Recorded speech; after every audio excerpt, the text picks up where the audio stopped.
Bonjour à tous et bienvenue dans C'est quoi ton métier? Aujourd'hui, nous partons à la rencontre de Sabine Aliénor qui va nous faire découvrir le métier de créatrice de bijoux dans son atelier qui se situe à Mougins. Venez avec moi!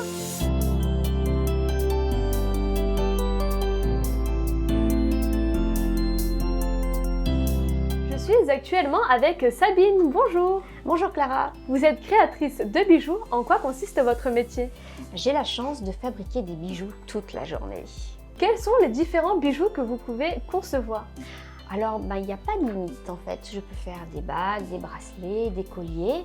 Ou plus récemment, on m'a demandé des bijoux un peu spéciaux pour mettre des secrets dedans, mais je vous en parlerai tout à l'heure.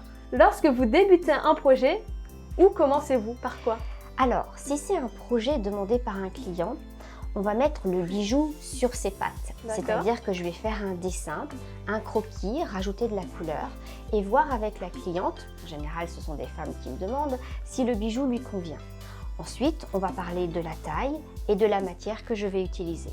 Alors justement, on parle de matière. Avec quelle matière travaillez-vous? Je travaille avec plusieurs matières. La première, c'est la pâte de métal. D'accord. Et qu'est-ce que la pâte de métal? Alors c'est une matière révolutionnaire. Ça a existé il y a une vingtaine d'années, ça a été développé au Japon.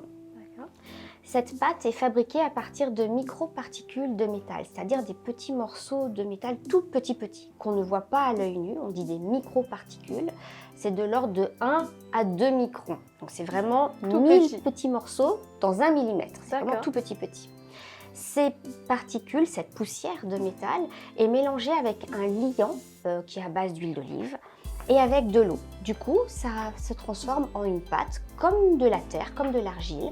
Et avec cette argile, on fabrique le bijou, on le fait sécher et ensuite on le fait fusionner, c'est-à-dire qu'on le met dans un four à très haute température pour que ça reste que du métal. Pourquoi avoir choisi cette matière? Parce que c'est une matière qui demande très peu d'outils pour la travailler, juste les mains, un rouleau, des réglettes d'épaisseur, mais je vais te montrer tout à l'heure. Oui. Et ça peut se faire chez soi, dans une cuisine en fait. Et justement, avec la pâte de métal, quels sont les bijoux que l'on peut fabriquer? Eh bien, tout ce qu'on veut. Pouvez-vous nous décrire les différentes étapes de fabrication avec une pâte de métal? Allez, viens, je vais te montrer.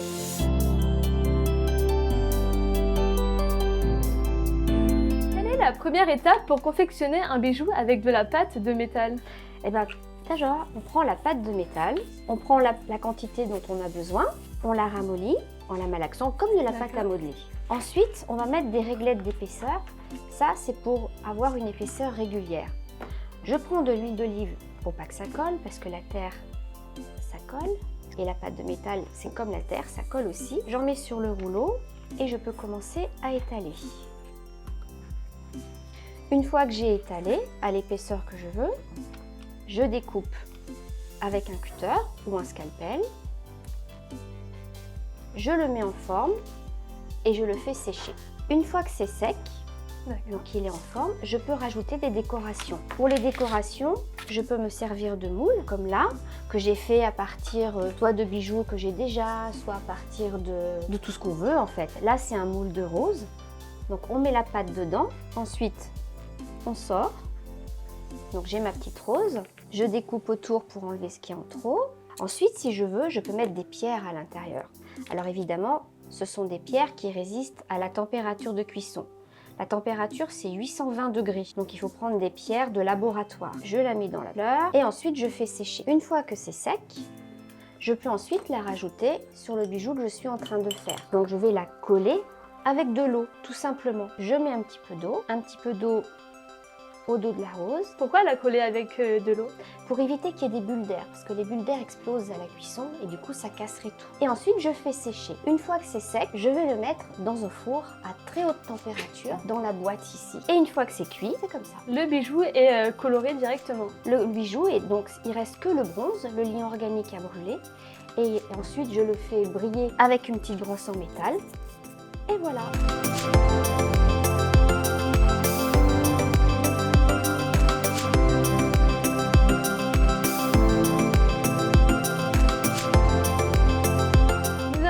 passer à la bijouterie traditionnelle. En quoi ça consiste?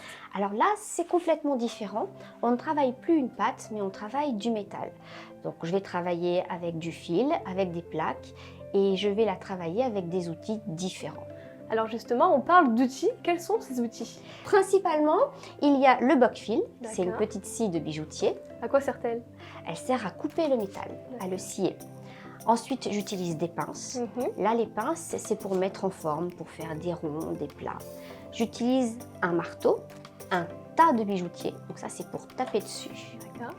J'utilise aussi un chalumeau. Ça, c'est pour faire les brasures. Alors, qu'est-ce qu'un chalumeau? Un chalumeau, c'est un outil qui va faire des grosses flammes pour permettre d'assembler le métal par l'apport d'un autre métal.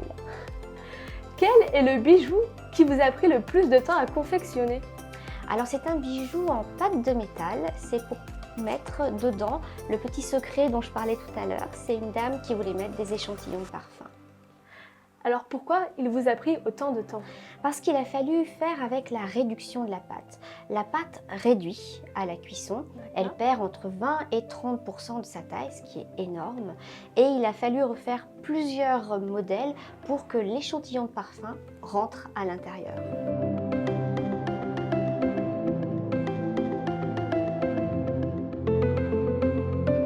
Quel conseil donneriez-vous aux enfants qui nous regardent? Faites bijoutier. Pourquoi justement bijoutier? Mais parce qu'on peut se faire tous les bijoux dont on rêve. Qu'est-ce qui définit un bijou? Un bijou, c'est un ornement. C'est quelque chose qui fait qu'on se sent beau. Et pour terminer, quelle formation pouvons-nous faire pour devenir créatrice de bijoux? Il y a plusieurs types de formations. La plus classique, la plus traditionnelle, c'est de faire un CAP de bijoutier. Ensuite, on peut faire un brevet des métiers d'art en bijouterie. On peut sinon faire comme moi, c'est-à-dire en autodidacte, apprendre avec des livres ou avec des cours en ligne, ce que j'ai fait également. Ou sinon faire un stage chez un formateur. Merci Sabine d'avoir répondu à mes questions. Je vous retrouve tout de suite.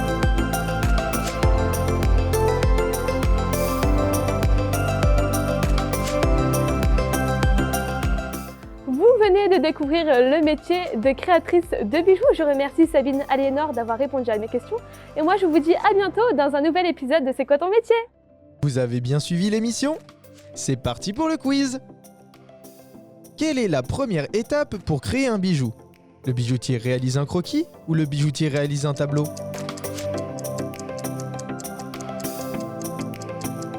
Il fallait répondre, le bijoutier réalise un croquis. Les enfants, les croquis sont des dessins qui permettent de représenter un bijou. Avec quels outils le bijoutier travaille sa pâte de métal? Les mains, un rouleau et une réglette d'épaisseur, ou une cuillère, un marteau et des ciseaux? La bonne réponse était la première, les enfants. Le bijoutier utilise ses mains, un rouleau et une réglette d'épaisseur. À quelle température la pâte de métal cuit-elle? 620 degrés ou 820 degrés?